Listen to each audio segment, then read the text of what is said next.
13장 9절부터 13절까지 내가 어렸을 때는 이라는 말씀으로 함께 말씀을 나누겠습니다. 마이크 켜주세요. 안 켜졌나요? 네. 작은. 됐어요. 예, 됐나요? 예. 고린도전서 13장 9절부터 13절까지 내가 어렸을 때라는 말씀으로 함께 말씀을 나누겠습니다. 엊그제 저희 큰언니가 전화가 아니라 카톡을 해서 동영상을 보냈어요. 근데 언니 손녀 딸이 3살 반인데 이제 유치원에 다니기 시작했다고 그래요. 교회에서 하는 유치원인데 간지 한 달밖에 안 됐는데 얘가 새로운 사람이 된 거예요. 막 시도 때도 없이 이제 막 기도를 한다는 거예요. 그래서 놀다가도 기도하고 밥 먹다가도 기도하고 뭐 막 자다가도 기도하고 뭐 막 이런 식으로 얘가 너무 기도의 은사를 받았는지 막 이렇게 열심히 기도를 하고 있대요. 그래서 기도하는 동영상을 이제 올렸더라고요.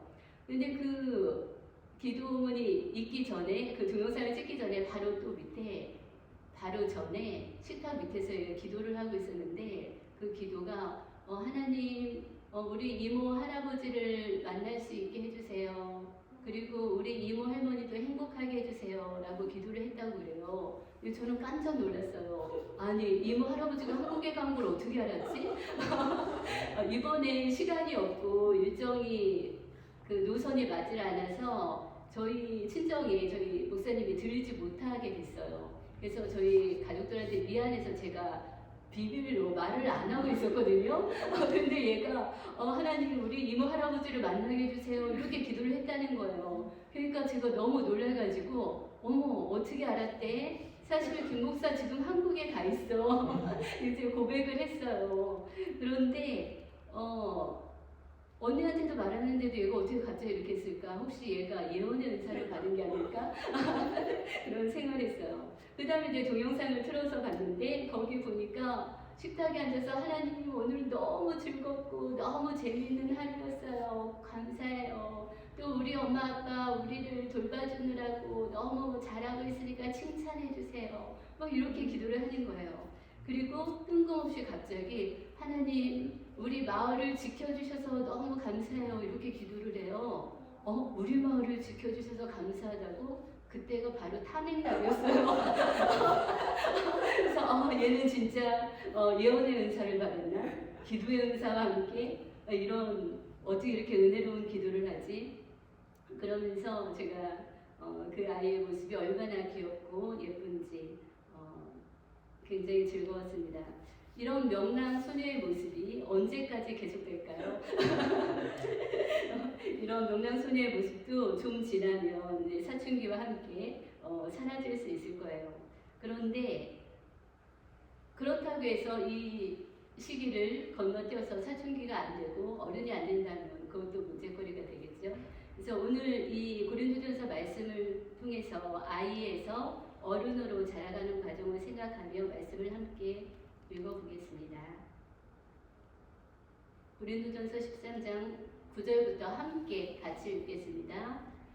우리는 부분적으로 알고 부분적으로 예언하니 온전한 것이 올 때에는 부분적으로 하던 것이 필요하리라. 내가 어렸을 때에는 말하는 것이 어린아이와 같고 깨닫는 것이 어린아이와 같고 생각하는 것이 어린아이와 같다가 장성한 사람이 되어서는 어린아이의 일을 버려놓으라.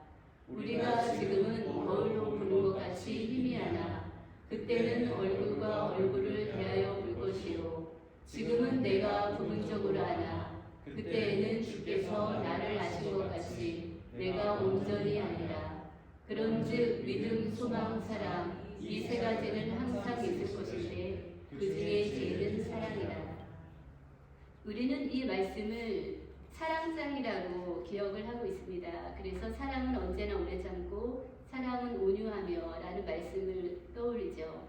그런데 13장 9절 이후에는 사랑 이야기뿐만 아니라 어린아이와 성숙한 어른의 모습을 대조하면서 이야기를 하고 있습니다.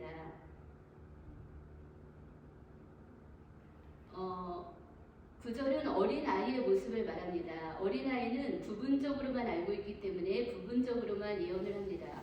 그런데 10절 온전한 것이 올 때는 성숙하여 어른이 되어서는 부분적으로 알던 것이 극복이 되고 완전에 가까운 지식을 알게 됩니다.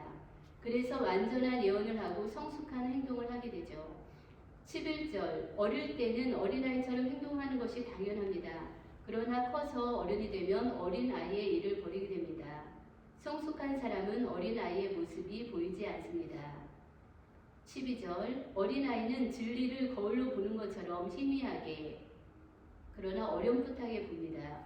바울이 살던 시대의 당시의 거울은 청동이나 금속을 연마해서 만든 것이어서 오늘날 우리가 보는 거울과는 아주 다른 그런 거울이었죠. 그래서 그 거울로는 흐릿하거나 이제 왜곡되어서 보였습니다. 그래서 바울은 이 거울의 비유로 어린아이의 온전하지 못하고 흐릿하게 보는 불완전한 그런 관점을 이야기를 하고 있습니다. 어린아이는 그렇게 진리를 온전히 깨닫지 못한다고 이야기를 하는 것입니다. 그런데 어린아이들은 자기가 다 알고 있는 것처럼 생각을 하고 그렇게 말을 하죠. 그렇지만 어른들은 다 알고 있습니다. 그가 얼마나 모르고 있는지 또 얼마나 틀리게 말하고 있는지요. 반면에 바울은 성숙한 사람은 얼굴을 직접 대면하여 보는 것처럼 선명하게 본다고 말합니다. 성숙한 어른은 진리를 더 완전하고 선명하고 정확하게 보고 예언을 한다고 합니다. 심지어 다른 성경에서 주께서 나를 아신 것처럼 내가 온전히 알게 될 것이다 라고 말하고 있습니다. 그러면 이 고린도 교회는 어린아이에 속할까요? 성숙한 어른에 속할까요? 우리는 지금까지 고린도 교회의 모습을 계속 공부해 오면서 고린도 교회가 어린아이의 모습이라고 쉽게 이야기를 할 수 있을 것입니다. 그런데 다른 모습으로, 다른 면으로 생각해 본다면 어떨까요? 우리가 만약 고린도전서를 읽지 않았고 당시 시대로 돌아가서 고린도 교회의 그런 모습을 살펴본다면 또 바울이 말해준 그 속사정을 우리가 알지 못하고 밖에서 외면에서 고린도 교회를 보고 있다면 우리는 고린도 교회를 어떤 모습으로 그릴 수 있을까요? 먼저 고린도 교회가 있는 고린도에 대해서 생각을 해보겠습니다. 고린도는 어떤 곳인가요? 지중해 무역의 중심지죠. 그래서 상업이 아주 발달된 그런 도시였습니다. 아마 지금의 미국으로 치면 뉴욕과 같은 곳이 아닐까 그렇게 생각이 들어요. 그래서 고린도는 매우 부유하고 또 문화적으로도 자부심이 아주 강했던, 그래서 로마의 문화를, 거기가 그리스 땅이잖아요. 그래서 로마의 문화를 아주 하찮게 여기는 그런 도시였다고 그래요. 그 가운데 있는 고린도 교회는 어땠을까요? 고린도 교회 역시 그 도시의 그 세련됨과 그 문화의 풍감을 다 흡수해서 세워진 그런 세련된 교회였을 거라고 생각이 들어요. 또 그 교회 목사님은 어떤 분이었나요? 우리가 알듯이 잘생긴 목사님? 네, 그건 틀렸어요. 바울이 개척을 했거든요. 바울은 좀 못생긴 분으로 유명합니다. 죄송합니다. 근데 이대 목사님은 어쩌면 잘생겼을 수도 있겠어요. 아볼로가 이대 목사님이 되었을 것 같은데, 아볼로는 이집트의 알렉산드리아 학파에서 공부한 사람이었거든요. 아볼로는 구약에 아주 능통하고 정통한 그런 학자로 알려져 있어요. 그리고 변론술도 뛰어났다고 이야기하고 있습니다. 그리고 바울, 아볼로 이 두 분만 해도 아주 훌륭한 대학자가 그 교회 목사님이었는데, 또 그들은 그 안에 게바파가 있었어요. 게바는 누구죠? 베드로를 따르는, 또 베드로의 영향도 있는 그런 교회였다는 거죠. 이렇게 바울과 베드로, 아볼로 이 목사님들을 모시고 있었던 그 교회라고 생각한다면 역사적으로도 아주 쟁쟁한 그런 교회라고 생각이 들 거예요. 그럼 이제 교인들을 생각해보죠. 교인들은 기억나는 사람은 브리스길라와 아굴라라는 사람이죠. 그 사람들은 굉장히 그 집사로서 초대 개척 멤버였어요. 처음에 바울과 함께 같이 가서 그곳을 개척하고 나중에 에베소에서 아볼로를 훈련시켜서 아볼로를 파송을 했던 거죠. 그리고 그들이 나중에 그 고린도를 떠난 후에도 계속해서 고린도 교회를 생각하고, 왜냐하면 자기네가 거기서 개척하고 키웠던 교회였기 때문에 계속 그들을 위해서 기도하며 돌보는 그런 역할을 하는, 그렇게 사랑받는 교회였어요.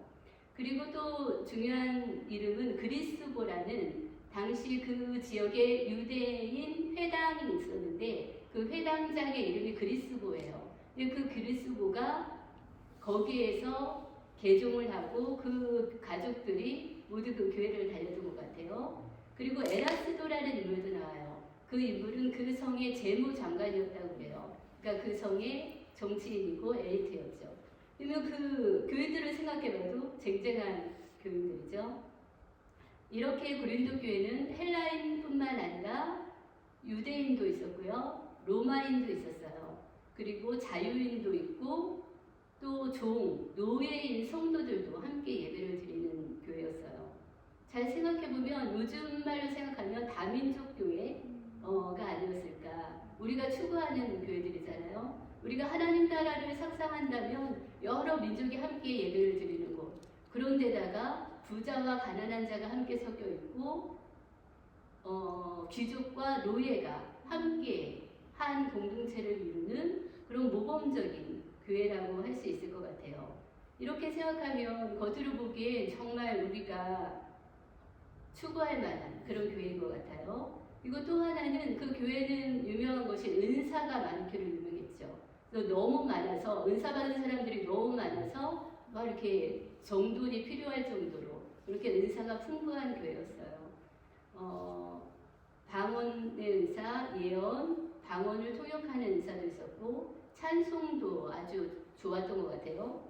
그리고 말씀도 좋았고 언변도 뛰어났다고 얘기합니다. 지식도 아주 풍부했다고 얘기를 해요. 재정적인 면에서도 넉넉해서 바울이 그 고린도를 거쳐서 갈 때에 예루살렘에 드릴 헌금을, 보조할 헌금을 또 고린도 교회가 마련해서 보내주기도 했어요. 이렇게 헌금도 재정적으로도 여유가 있었고 은사도 많고 얼마나 이제 멋진 교회인가요?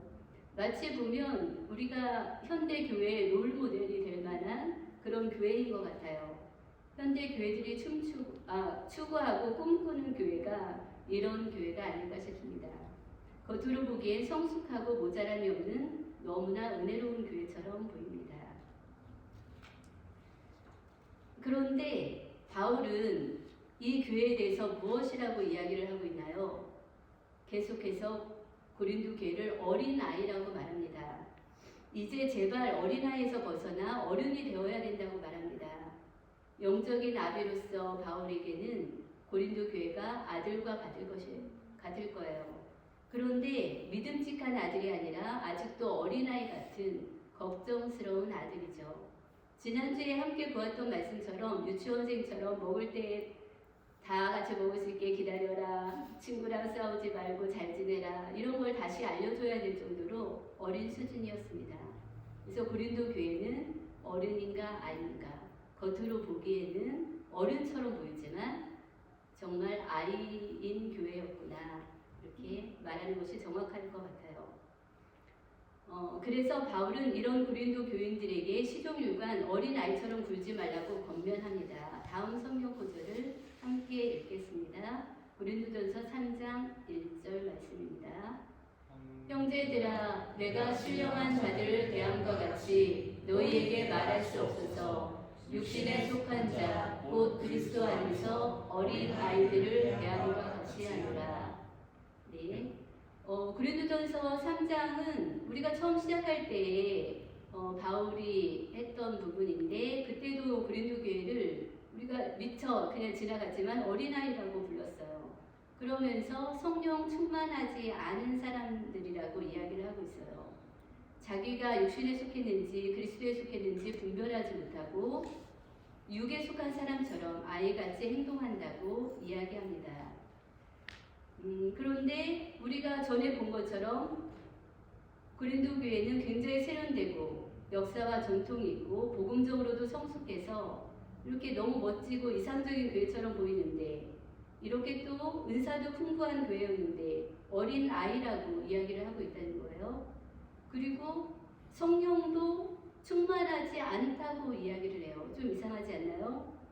만약에 여러분이 어떤 분이 방언도 하고 방언 통역도 하고 예언도 있다고 한다면 그런 분의 신앙을 어떻게 평가를 하실까요? 그렇게 신기하고 큰 은사들을 많이 받았으니까 분명히 성숙하고 믿음의 깊은 수준을 그렇게 가지고 있을 거라고 생각하지 않으시나요? 마치 그분들은 하나님의 뜻을 온전히 알고 온전히 전할 수 있는 분으로 생각해서 그분들께 예언 기도를 받으러 가기도 하고 방언 기도를 받으러 가기도 하고 병고침도 받기 위해서 기도를 받으러 가기도 하죠. 그런데 지금 바울은 이렇게 풍성한 은사가 있는 그 고린도 교회를 어린아이고 성령 충만하지 않다고 말을 하고 있는 거예요. 물론 어떤 은사가 있는 분 중에 정말 성숙하고 바른 태도로 방언과 예언의 은사를 사용하는 분들이 계실 거예요. 그렇지만 모든 분들이 그렇지는 않다는 거죠. 겉으로 보기에 은사가 풍성하고 성령으로 충만한 것처럼 보인다 할지라도 뭔가 있어 보이는 것처럼 행동하지만 그 속 모습은 겉과 다를 수 있다는 겁니다. 은사는 하나님이 교회를 위해서 또 다른 사람들을 섬기기 위해서 나누어 주시는 선물이라고 하죠. 선물을 받았다고 해서 성숙하다고 볼 수는 없어요. 방언, 통변, 예언, 병고침 등 신기한 은사를 받았다고 해서 그 사람이 정말 거룩하거나 지혜롭거나 성숙한 것은 아닙니다. 은사는 은사일 뿐입니다. 성숙한 믿음의 증거가 될 수 없습니다. 우리도 이처럼 겉으로 영적으로 포장하는 것에 속아서는 안 됩니다. 그들의 속사람을 보고 성숙함으로 판단해야 하는 것입니다. 그래서 바울은 고린도 교회에게 미숙한 데서 벗어나 더 자라야 한다고 말하고 있습니다. 그러면 어떻게 해야 성장하는 것일까요? 어떤 것이 성장한 모습일까요? 고린도전서 13장 11절 같이 읽겠습니다. 내가 어렸을 때에는 생각하는 것이 어린아이와 같다가 장성한 사람이 되어서는 어린아이의 일을 버렸노라. 누구든 어릴 때가 있습니다. 바울도 자신도 어릴 때가 있었다고 말합니다. 그러나 커서는 어린아이의 일을 버렸다고 이야기를 합니다. 마치 바울은 자신이 예수님을 영접하기 전에 그 모습을 어린아이의 모습으로 생각하고 있을지도 모르겠어요. 어쩌면 예수님을 믿고 나서 초기에 회심한 이후에 초기의 모습을 어린아이였다고 말하고 있는 것 같습니다. 그런데 그 당시의 모습을 생각해보면 바울은 누구보다 하나님 나라에 열심히 있었던 사람이었고 성경에도 능통했고 변론도 잘했고 정말 가말리알 학파에서 정말 열정적으로 공부하고 또 너무나 그 확신에 가득 차서 교회를 핍박하는데도 주저함이 없는 그 정도로 자신에 가득 차 있었던 사람입니다. 그런데 바울은 그때의 그 모습을 어린 아이의 식견과 같아서 부분적으로 알고 있었던 것이었다. 그리고 이제는 장성한 사람이 되어서 그때의 일을 다 버렸다고 말을 하고 있는 거예요. 바울은 13장 11절에서 어떤 부분이 성장되었다고 이야기를 하고 있나요? 생각하는 것. 여기에서는 생각하는 것만 나왔는데 성경 본문에는 말하고 깨닫고 생각하는 것이라고 말을 하고 있거든요. 다른 성경에는 제가 그 성경으로 준비를 했네요. 예. 바울은 이 부분에서 말하고 생각하고 말하고 깨닫고 생각하는 것에서 성장했다고 이야기를 하고 있는 거예요. 그러니까 우리가 앞에서 말했던 것처럼 어린아이의 미숙한 모습, 부분적으로 알고 있었던 것에서 이제는 온전하게 더 발전돼서 알게 되었다는 거죠. 아까 제가 저희 조카 이야기, 조카 손녀인가요? 이야기했던 거 생각나나요? 제가 그 이야기를 하고 나서 나중에 어젯밤에 누워있다가 갑자기 떠오르는 생각이 있어요. 이 아이가 정말 내 기억으로는 저희 목사님을 한 번도 만나보지 못한 것 같아요. 저는 만났는데 저희 목사님하고 만났을 기회는 없었던 것 같아요. 그런데 막내 이모 할아버지를 만나게 해주세요 라고 기도를 했을까? 갑자기 그 생각이 떠오른 거예요. 저희가 단체 카톡방이거든요. 딸 5이 있어요. 그러니까 언니가 몇째 이모 할아버지를 말한 건지는 몰라요. 저는 그저 제 죄책감에 아이고 내가 말한 걸 어떻게 알았지? 하면서 저는 그렇게 생각을 했던 것 같아요. 근데 생각해보니까 얼마 전에 저희 셋째 형부가 돌아가셨다고 그때 말씀드렸죠. 셋째 형부가 아니었을까? 그때 장례식에도 같이 가고 뭐 그렇게 했었겠죠. 그래서 이모 할아버지 했을 때는 그 아이는 첫째인지 둘째인지 셋째인지 뭐 이것과 상관없이 막는지 모르지만 셋째를 생각하고 그의 머릿속엔 셋째 이모 할아버지를 다시 만나게 해주세요. 그리고 혼자 된 셋째 이모 할머니가 행복하게 해주세요. 그렇게 기도한 게 아니었을까? 한밤중에 갑자기 제가 떠오른 거예요. 제가 그 아이의 수준의 그 세계관을 알지 못하기 때문에 제 수준에서 그 아이의 생각을 읽고 그렇게 오해를 했던 거죠. 부분적으로만 알고 있었죠. 내 입장에서 해석을 한 거였어요. 그런데 다시 생각해 보니까 오히려 이 셋째라고 해석을 하는 게 메이크센스가 되는 거예요. 이것이 내가 생각하는 것이나 깨닫는 것이 좀 더 변하고 좀 더 온전해지는 과정과 비슷한 것이 아닐까 저에게 있어서 그런 생각을 했어요. 고린도 교회에서 벌어졌던 그 사건들을 생각을 해보세요. 이제는 바울이 왜 고린도 교회를 어린아이로 비유를 했는지 이제 이해가 좀 되는 것 같아요. 생각해보면 고린도 교회의 시기나 분쟁이나 음식 문제나 물론 여러 모든 문제들이 어린아이의 수준의 그런 깨달음 그런 생각에서 비롯된 것이 아니었을까 생각을 하고 있어요. 그럼 우리는 어떤가요? 또 우리 교회는 어떤가요? 우리는 지금 말과 깨달음과 생각이 점점 자라나고 있나요? 처음 예수님을 믿었던 그 시절과 비교해서 지금의 내 말과 내 생각과 내 깨달음은 얼만큼 변화되어 있나요? 첫 사랑을 잊지 말고 기억해야 되는 것은 맞지만 첫 믿음, 그 수준 그대로 유지하고 있는 것은 성장하지 않는 거라고 할 수가 있겠죠. 또 혹은 첫 믿음을 가졌을 때뿐만 아니라 5년 전 혹은 1년 전, 6개월 전에 내 생각과 내 깨달음과 하나님과의 관계와 또 내 말의 습관과 내 행동은 어떤 변화가 있었나요? 이것이 만약에 변화가 없고 그대로 있다면 우리는 좀 더 다시 한번 이제 성장을 해야 되겠다 이런 결심을 해야 될 때가 아닐까 생각을 하게 됩니다. 바울은 처음에는 유대인의 하나님만이 유대인의 하나님을 유대인의 하나님으로 생각했고 거기에 그 하나님을 가두어 두었어요. 그래서 기독교인들, 예수교를 핍박하는 것을, 그들을 죽이는 것을 당연한 것으로 생각을 했다고 이야기를 했습니다.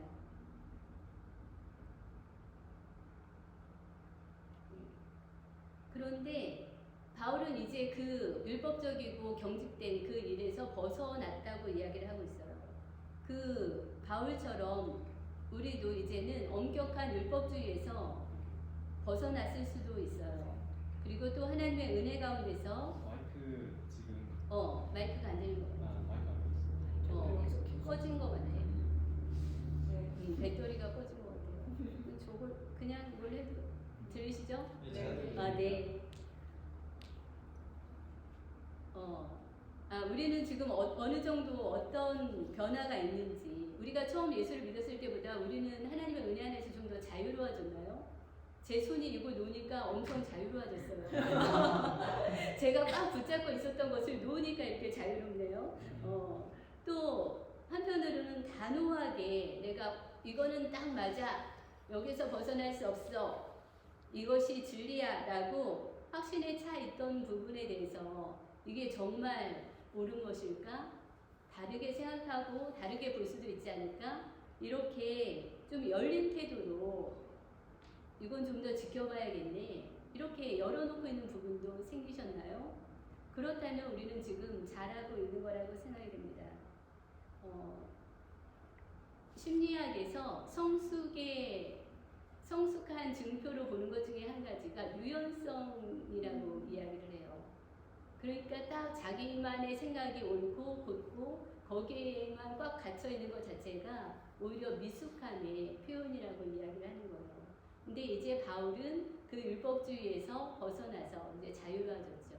우리는 또 혹시 하나님을 기독교의 하나님만으로 가두고 있는 것은 아닌가? 그렇죠. 하나님이 기독교의 하나님이고 기독교인들만을 지켜보시고 이 사람들만 케어하시는 분으로 우리의 하나님만으로 가두고 있는 것은 아닌가, 그런 생각도 하게 돼요. 그런데 하나님은 우리 기독교 안에 가두어지는 하나님이 아니라 온 세상의 하나님이고 만민의 하나님이시고 믿지 않는 분들의 하나님이시고 타종교를 가진 분들의 또 하나님이시기도 하죠. 우리가 이렇게 하나님에 대해서 좀 더 열린 태도로 넓고 크신 그 하나님을 알게 될 때 우리는 또 다른 사람들에 대한 태도도 바뀌어지는 것 같아요. 다른 사람들에게 좀 더 너그럽고 관용하고 좀 더 이해하고 싶은, 또 그들도 사랑받는 존재로서 그렇게 존중하게 되는 그런 태도로 바뀐다고 생각이 듭니다.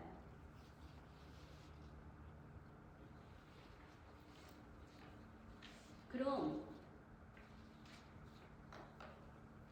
우리는 왜 어른으로 성장해야 될까요?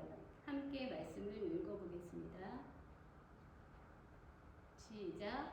형제들아, 지혜는 아이가 되지 말고 악에는 어린아이가 되라. 지혜는 장성한 사람이 되라. 14절까지. 이는 우리가 이제부터 어린아이가 되지 아니하여 사람의 속임수와 간사한 유혹에 빠져 온갖 도의 풍조에 밀려 요동하지 않게 하려 한다. 여기에서 왜 바울은 우리에게 성장해야 되고 어린아이가 되면 안 된다고 이야기를 하고 있나요? 어린아이는 속기 쉽고 유혹에도 잘 빠져서 믿음도 저버리기 쉽습니다. 다른 교훈에 빠져서 이리저리 방황하고 길을 잃는 경우가 많아요. 그래서 바울은 우리에게 더 이상 어린아이로 머물러 있지 말고 어른이 되어야 된다고 말하고 있습니다. 부분적으로 아는 것이 온전해지고 완전하게 이루도록 자라나야 됩니다. 그래야 우리가 다른 사람들의 속임수에 넘어가지 않고 세상을 분별할 수 있게 되는 것입니다. 고린도 교회는 받은 은사도 많고 지식도 풍부하고 문화적 우월성과 자랑이 넘쳐나는 그런 교회였습니다. 그런데도 불구하고 지혜에 있어서 자라나야 합니다. 지식이 많다고 해서 지혜로운 것은 아니죠.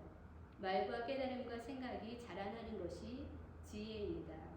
지혜가 자라나 성숙한 수준이 되었을 때 우리는 세상 교훈의 풍조에 물들지 않을 수 있습니다. 이번에 우리는 한국의 상황을 보면서 한국 교회의 민낯을 보았습니다. 여전히 어린아이의 수준의 미숙함이었습니다. 겉은 화려하고 많은 사람들이 모이고 지식에 확신을 가지고 있고 그럴듯하게 포장을 하고 있지만 하나님과 세상에 대한 지식이 부족해서 여전히 어린아이와 같은 수준의 모습에 머물러 있었습니다. 그 결과 어떻게 되었나요? 세상의 빛이 되기는커녕 세상 사람들의 의아한 시선에 노출의 대상과 걱정거리가 되었습니다. 이때 저는 예수님이 너희는 세상의 빛이다, 너희는 세상의 소금이다 라고 말씀하신 그 말씀이 떠올랐습니다. 만약에 세상에 빛이 그 등불이 그 빛을 켤 수가 없다면 우리가 그 전등을 어떻게 하나요? 그냥 구석에다 처박아 둘 거예요. 또 우리를 세상의 소금이라고 했는데 소금이 그 맛을 잃으면 어떻게 한다고 하셨나요? 그냥 다만 밖에 버려 사람들에게 짓밟힐 뿐이니라 그렇게 말씀하셨어요. 두려운 말씀이었죠. 근데 그 말씀대로 지금 한국 교회가 사람들로부터 외면당하고 버려지고 그렇게 부끄러움을 당하는 그런 존재가 되는 것 같아서 굉장히 마음이 아픕니다. 그것은 한국 교회 이런 현실뿐만 아니라 우리도 마찬가지로 깨어 있어서 정말 어린 아이에서 벗어나야 되는 이유가 이것인 것 같아요. 우리가 버려지고 또 미혹에 넘어가고 세상 풍조에 요동하지 않도록 그래서 우리의 굳건한 믿음을 지켜서 오히려 세상의 빛이 되고 소금이 되는 역할을 할 수 있도록 우리는 계속해서 자라나야 되겠습니다. 그리고 온갖 거짓 속에서 신령한 하나님의 뜻을 골라내는 분별력이 있는 어른이 되도록 애써야겠습니다. 우리는 그러면 어디까지 자라나야 되나요? 예수님은 말씀하셨죠. 너희가 그리스도의 분량에 이르기까지 자라나야 된다고 말씀하셨어요.